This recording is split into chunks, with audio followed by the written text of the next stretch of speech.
Les 14 points au centre du conseil d'administration de l'Agence nationale des bourses du Gabon ANBG ont été passés au peigne fin par l'ensemble des administrateurs sous la supervision du président du conseil d'administration, le professeur Guy Martial Nkié. Le conseil d'administration a travaillé sur un ordre du jour en 14 points, donc il y a eu beaucoup de questions qui ont été évoquées. Je pourrais citer assez rapidement 2 ou 3 points. Le premier point consiste en la présentation du budget de l'ANBG pour l'année 2025 et le bilan d'exécution du budget pour l'année 2024 écoulée. Le deuxième point concerne le bilan des commissions techniques de bourse pour l'année académique 2024-2025.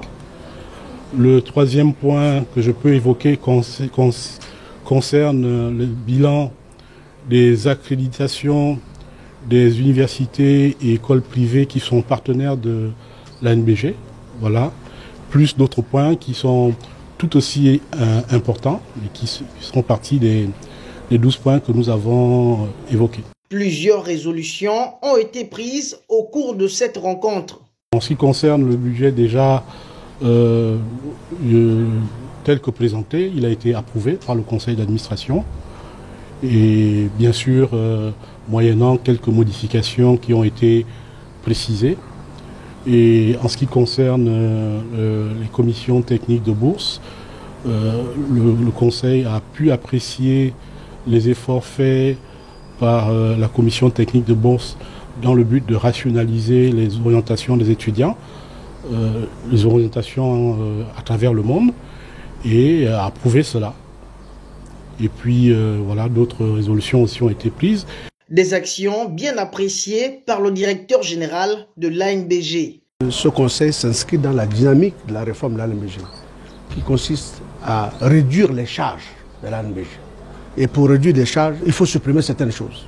Il faut aller chercher des économies quelque part. Alors pour ça, la première résolution qui a été prise, pour laquelle nous apprécions beaucoup, et qui pourra être encadrée dans un cadre juridique, dans la refonte donc de textes sur les bourses, c'est de ne plus envoyer à l'étranger à tout vent.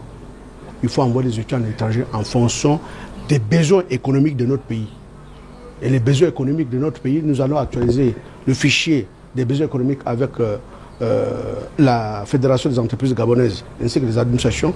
C'est l'une des résolutions importantes, donc un cadre juridique, un cadre de concertation qui permet de travailler avec ces administrations pour ressortir totalement les secteurs prioritaires de notre pays afin que nous ne puissions envoyer désormais à l'étranger que les étudiants qui veulent aller dans ces filières-là.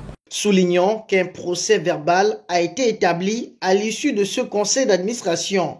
Une panoplie des initiatives visant à améliorer l'efficacité de cette agence conformément à la vision des plus hautes autorités du pays.